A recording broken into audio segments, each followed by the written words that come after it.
souls of the world. Zena Electra, I am here.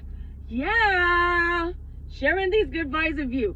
Y'all, so today we're talking about empathy. We're talking about what it is to be an empath. I mean the psychic kind of superhero type of empath. Today we're talking about why empaths tend to attract toxic people. Friendships, situations, relationships, and situationships. Why? So we're going to talk about all of that and how you can be a badass empath and hone in on your gifts and your abilities. Yes, sir. We're talking about it right here, right motherfucking now. All right, so let's get into it. What is empathy? Empathy is the ability to sense, feel, and to be sensible with something that somebody else is doing. Their thoughts, their feelings, and their emotions. You understand it, and you can give an emotion of, oh, I'm there for you, right? To be an empath, to be an actual, honest empath, you feel other people's feelings as if you are experiencing those feelings, thoughts, and emotions as if they are your own, right? You feel their happiness, their sorrow, their anxiety, their upset stomach. You feel their aches and their pains. You feel and sense the tears that are welling up into somebody's eyes before they roll down their cheeks. You are able to sense and to feel all of these things. And I have a few story times for you guys, just so you can know the realness and the sensitivity of being an empath. I got stories for damn near everything, and it's amazing. It's amazing, and I'm happy to share with you guys. So that's the type of empathy I'm talking about. I'm talking about the superhero type of empath. So why are empaths so sensitive? If you didn't know, and I talk about this in damn near every video, there are a special group of people on Earth right now to help heal planet Earth and to help heal mankind. These special group of people can be looked at as chosen ones. I like to call them star seeds. But so how are we here to help mankind if we don't know what they're going through? Us knowing exactly what they're going through is our ability to be able to tap into their energetic field, if we want to or not, to know exactly what aches and what pains them. Story time number one. I was hanging out with the homie. I know he's gonna watch this video and be like, really? For real? For real? You're just gonna put me and my knees out there, right? So I was hanging out with a homie. I just walked into his house, and all of a sudden my knees started aching, like both of them. I'm just like, man, I'm sitting there, I'm uncomfortable, and I'm moving this way, I'm moving that way, and you know, he's talking to me, and I'm just like, yeah. I said, wait a minute. I said, do your knees hurt? He was like, yeah. I said, which one? This one? It was his left knee. I was like, which one? This one? Man, damn! Damn! How you know this? So the purpose of me being able to be able to pinpoint where his aches and pains are coming from, because empathy works like this. A lot of people who are empaths have the gift and the ability to heal. We're not just feeling these things just for our entertainment. If it was my desire, and if it was his desire, I could place my hands upon him, upon where I know is aching or ailing him, to be able to heal that situation within his left knee. Both his knees were hurting. Trust, I felt it in both of my little knees, but it was the left one that ached the most. Clearly. And I had no reason. He wasn't walking around funny. He wasn't talking about his knees. He wasn't rubbing on his knees. It was no indicator that his knees were hurting, other than the fact that I honestly, genuinely freaking felt his knees hurt, y'all. I can't make it up. These are real stories as told by me, because I experienced it. So that's empathy. That's story number one, right? Also, our being able to sense energies can help us to know when to leave a situation, or when a situation or a vibration or energy is not good for our personal well-being. Story time number two. As an empath, so I'm at the hookah bar with somebody who ain't even a friend no more, and we smoking hookah, right? And so before I went, you know what I'm saying, because I'm balling on a budget. So before I went, I made sure that I ate, because I really just wanted to drink and smoke.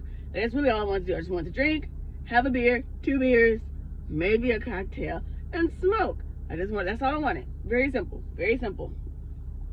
And so I get there, I get I ordered a shock top, right? A shock top is a little girly beer that's like really wheat type of tasting, and it has like an orange on it, and they always garnish it with the orange, right? So I ordered a shock top. I think that's what it's called. The fuck? I don't really do these things anymore, so these are memories. So I ordered a little beer with an orange in it, right? And so we're sitting there, we're talking, we're smoking. When I say, like, if I've drunk maybe this much from the top to like that much of the beer, and started to feel woozy, started to feel like throw uppy, like bleh, bleh. The table beside us, you guys, I kid you not, the table beside us, it was like maybe 4 or 5 people, and they were all taking tequila shots. They were like, yay, shots, bleh, bleh, bleh, bleh, bleh. Shots, like back to back to back to back to back. And so I'm sitting up there like, yo, like so I ordered some fries. Didn't want to spend money on no motherfucking fries or no food in general. Ordered some fries. Cheapest thing on the thing. Okay, cool. So I'm eating the fries, and the fries are not settling. The fries aren't settling my upset stomach that I feel. And the fries weren't settling my upset stomach because the drunkenness that I was feeling was not my own, because I only drank this much. It wasn't my own. It was somebody at the table beside me that was feeling woozy as fuck.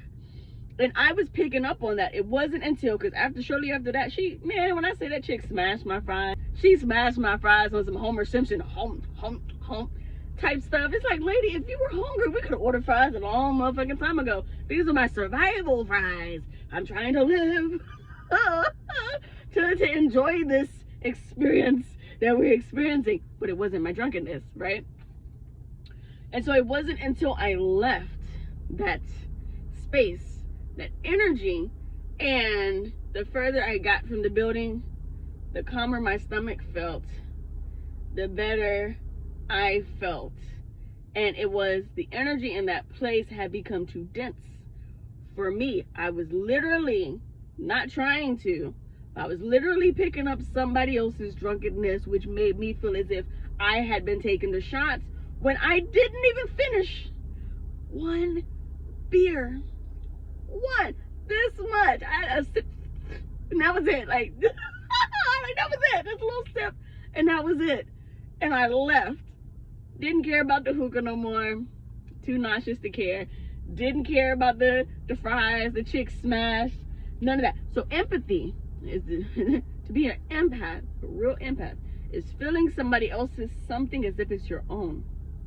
Story time number 3.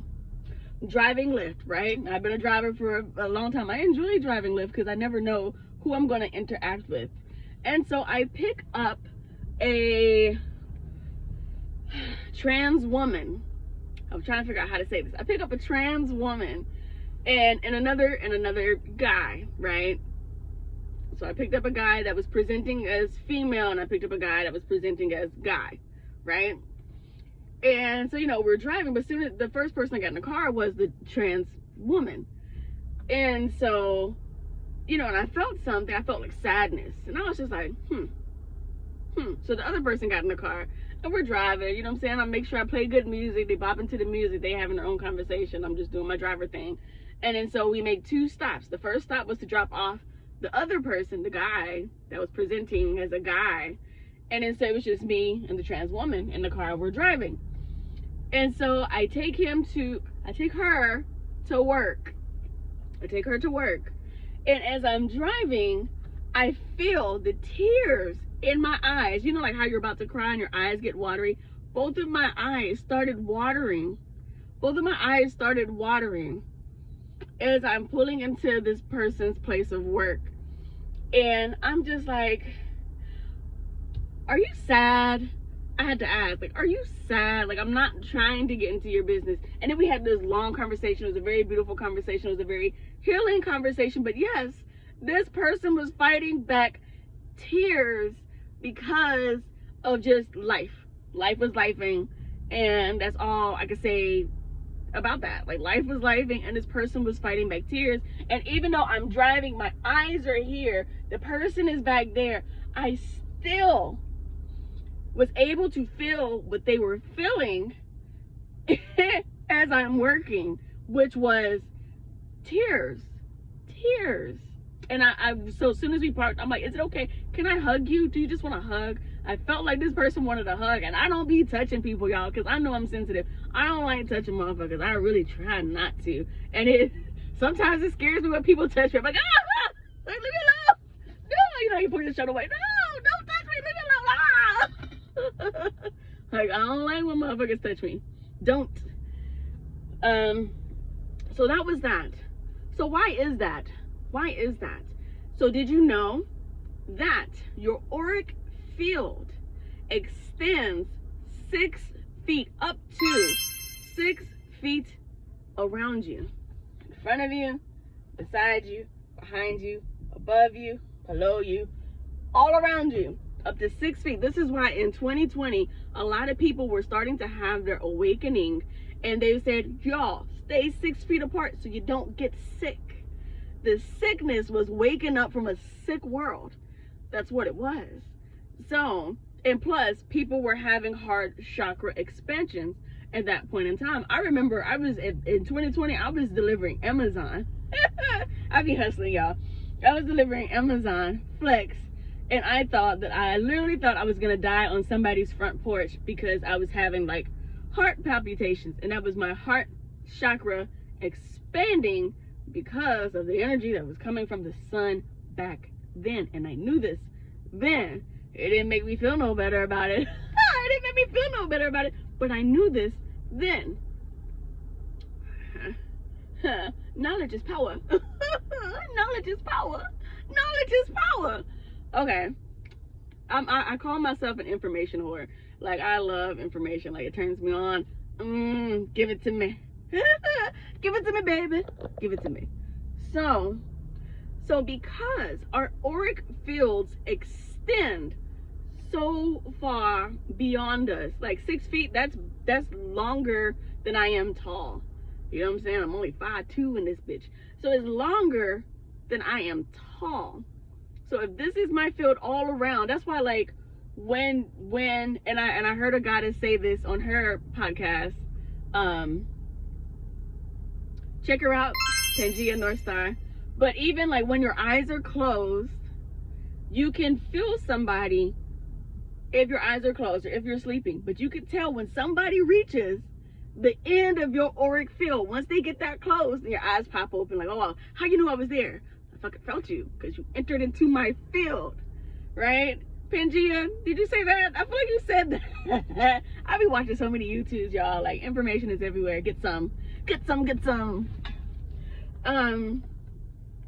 So yeah, so our auric fields extend beyond us. So yes, if I'm sitting at a table and there's another table and the people at the table beside me in a cramped environment, yes, I'm able to feel somebody else's drunkenness. Yes, I'm able to feel the tears as they swell up into my passenger's eyeballs. Yes, I'm able to feel the raggedy knees of my friend as he's dealing with being an early middle ager, because we're in our early middle ages around here. Oh, my bad, yo. It's all love. So being an empath is realizing that nobody is attacking you when you feel things. Stop, listen. Like the sound. Stop, children. What's that sound? Everybody look what's going down. You gotta stop and you gotta listen and pay attention to what it is that you're feeling so you can know how to proceed forward. Somebody might be open to a healing touch. Somebody might be open to a loving embrace, a hug. That hug might take that person through the rest of the week. You never know. You never know. Just noticing and sensing the environment around you can keep you alive. Can keep you alive. I was in a situation in college, right? So I'm drinking, smoking, drunk, fucked up, ain't even thinking nothing about being no type of spiritual anything.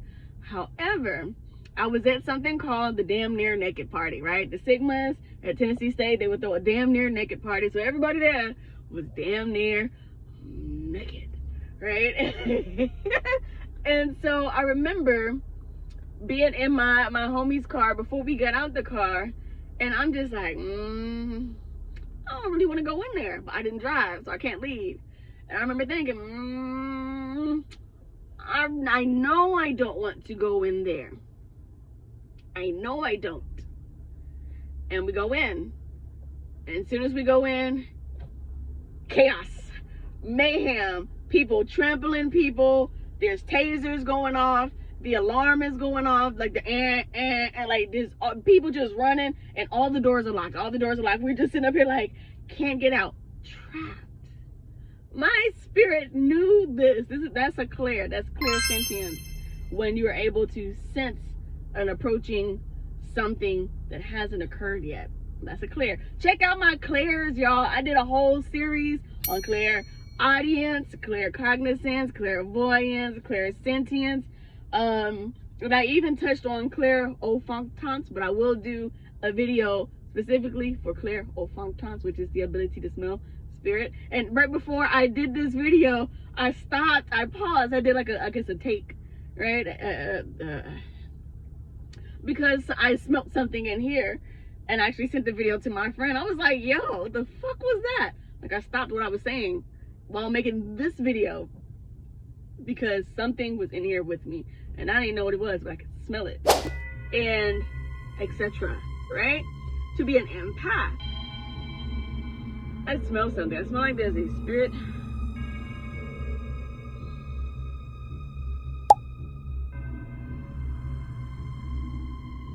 With me. That's neither here nor there. You know what I'm saying? Your girl be lit. This shit's interesting every day. Every day is interesting. Everything's interesting as fuck. So, but my senses told me not to go in, do not proceed. It's not going to be a good situation. I thought this is going to be one of them situations where my mom was going to catch me on the news dead at a party. You know, like it was bad. And then once they released us from, it was a Masonic mansion, a Masonic house, where like the Mason, like the white Masons be at. And so it was at, I guess a lodge is a better word. And so once they released everybody to the parking lot, they started shooting in the parking lot. Like, it was horrible. It was bad and bad. And I felt all of it. And I felt just such like a dummy for just even being there, because it just, none of it felt right. So pay attention to your senses. It'll keep you alive. Y'all, if y'all like content like this, please like, share, subscribe. Okay, so what can you do to protect yourself as a highly sensitive empath? One is protective crystals and stones. You see, like I have here, I have black tourmaline, I have turquoise. Any type of black crystal, for real, is a win. Black obsidian, black tourmaline, you know, shungite, any black stone, jet black, like jet, is a win. And what these things do, they help keep you in your own space without somebody entering. They help prevent against like psychic attack, right? And they just help ground. So black stones, brown stones are great. Also cleansing, saging, salt, Palo Santoing. After I smelt what I smelt in here, Palo Santo, it stays on deck. Don't even have to look for it. It's literally sitting above my steering wheel. It stays on deck. I just dropped it. It stays on deck. Like, I never have to look for it because it's right there. So whenever I pick up somebody, weird energy, bad vibes, I just light it, clear out, I'm ready for the next one. Let's go. Also, a way to protect yourselves is to envision and or create a chi bubble or a white energy, white ball of light completely surrounding you from head to toe. from head to toe, however it comes, however you're able to imagine it. It's just a protective shield around you. As an empath, you're still going to experience some things, right? Oh, there's other stuff. Okay, so you will always experience feeling some things, because sometimes it's beyond how can I protect myself. Sometimes it's, hey, this person needs you. This person needs your attention, your energy, your message, your perspective, your touch. So sometimes, even if you try to block this, sometimes Spirit will still allow you to feel and to experience somebody else's something, because what that person needs is you. That's what you're here for others, right? That shit fucked up. I don't, I'm just like, why? Don't touch me, but that's what it is. That's really what it is. So I mentioned something else. Why do empaths usually choose toxic situations? So an empath's nature is to be a healer, right? Touching people, sharing energy, time, space. That's healing, right? So empaths are natural healers. And so sometimes we unconsciously notice chaos in somebody else. And this chaos that resides within another could be a friend, right? Could be a lover, could be an actual special person in your life. You know what I'm saying? And so we tend to want to keep these people close because of the idea that we might be able to heal them and or change them. It is not our jobs as empaths to change anybody. It is our jobs as empaths to be super sensitive souls, to be able to lead by example.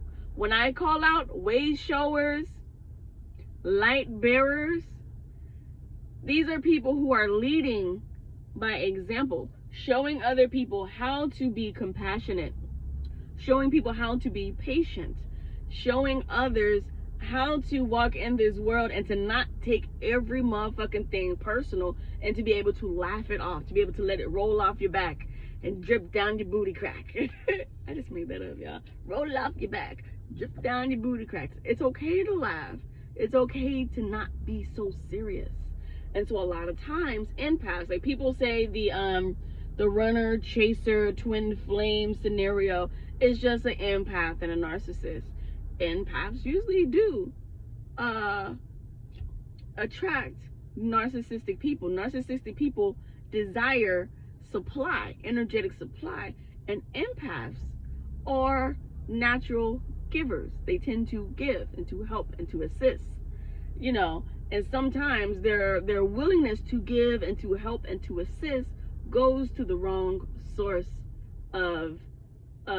just goes to the wrong person, goes to the wrong source, goes to the wrong, you know what I'm saying, to the wrong thing. So be mindful of the people you keep around you, because no toxic person can come in unless you allow them, unless you're born into some toxic shit, and that's different. But be mindful and protect yourselves always. All right, let's do some shout outs. Shout out to the chosen ones, shout out to the star seeds, shout out to the light bearers, the way showers, the priests and the priestesses, shout out to the gurus, the oracles, and more importantly, shout out to you, you beautiful, lovely faces. I am Zena Electra, Soul Evolutionary Guide, here dropping another video. Y'all, these things make me happy. I love sharing my experiences with you guys because I can't make it up. I can't make it up. Happy ascension. Oh, peace. Coming soon. Hatch, a spirit-based podcast hosted by High Priestess Layla Gray, the Oracle Sunshine, and yours truly, Zena Electra. With Hatch, we are starting conversations to break you free from your spiritual shell, happening all here. So stay tuned.